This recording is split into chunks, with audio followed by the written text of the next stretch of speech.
Sot do të përgatisim një recetë që askush nuk do të rezistojë, ideale për një mëngjes të ëmbël ose për kafen e pasdites. Si fillim do të hedhim 300 ml qumësht të ngrohtë, më pas do të hedhim 2 lugë sheqer, 5 gram maja, 2 të verdha veze. Do të përziejmë mirë të gjithë përbërësit bashkë.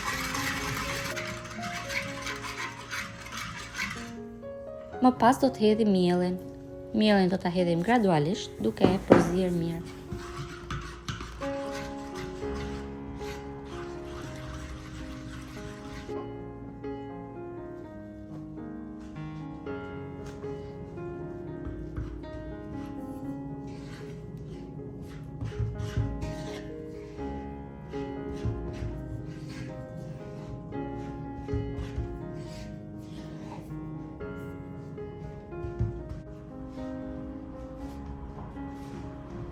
Do ta punojmë brumin mirë me duar për disa minuta. Më pas do të hedhim 60 gram gjalp në temperaturë ambienti. Do ta punojmë sërish mirë, është e rëndësishme që brumin ta punojmë mirë, sepse sa më mirë ta punojmë brumin, aq më mirë do na dalë rezultati në fund.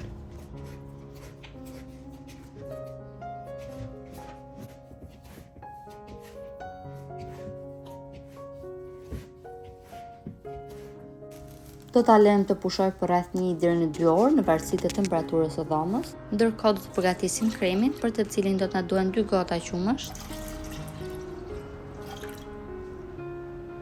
2 lugë miell, 1 e verdhë veze, 2 lugë sheqer dhe pak vanilje.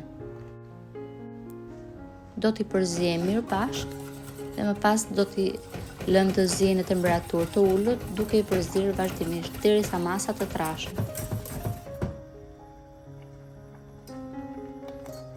Më pas masën do ta kalojmë në një enë dhe do ta lëmë derisa të ftohet.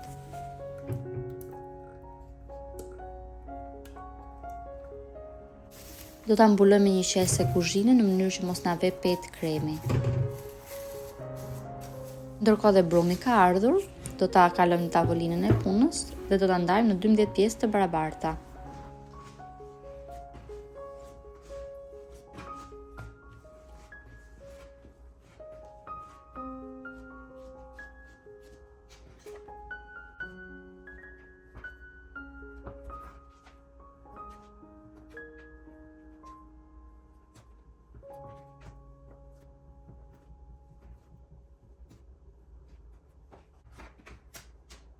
Do të formojmë kështu 12 kulaç, të cilët do t'i kalojmë në tepsinë dhe të cilën do t'i pjekim.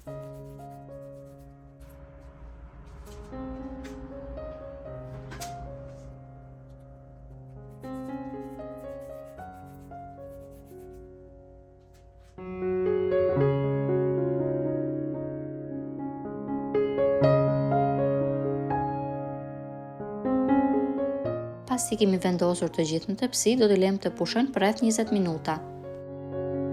Ndërkohë kremi është ftohur, do t'i shtojmë 100 ml pana për ëmbëlsira dhe do ta rrahim.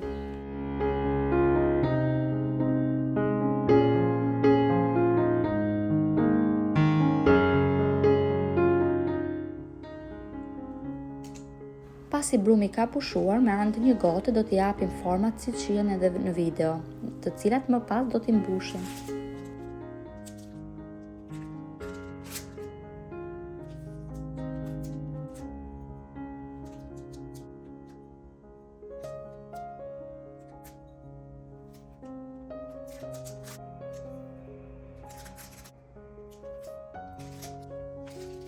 Do t'i shtojmë kremin të cilin e përgatitëm më parë.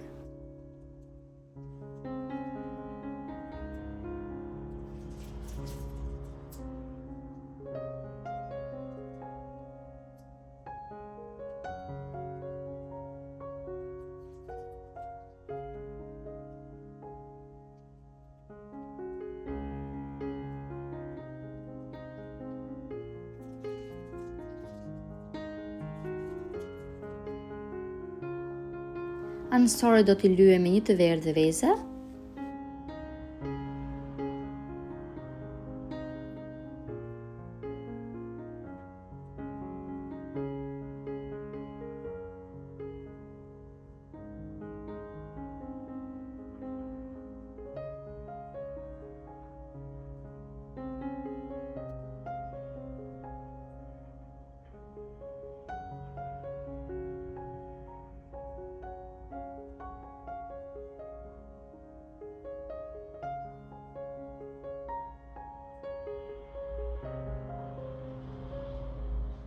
Gjithashtu i kam shtuar dhe reçel qershie, por mund t'i shtoni çfarëdo lloj reçeli të dëshironi, ose mund t'i shtoni thjesht fruta.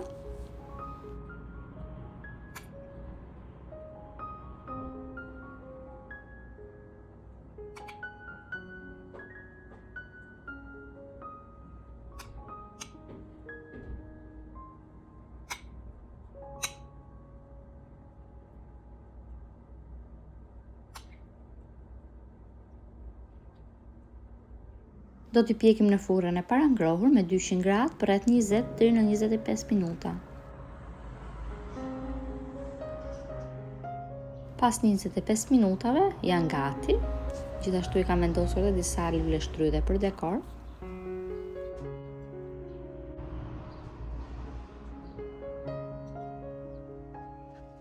Në fund do t'i spërkasim me sheqer pluhur dhe janë gati për të konsumuar. Është një recetë shumë e shijshme, me pak përgatitje, por rezultati në fund më besoni ja vlen. Nëse i provoni u bëftë mirë, dhe nëse video ka pëlqyer, mos harroni të bëni like, koment dhe ta ndani atë me miqtë tuaj. Faleminderit!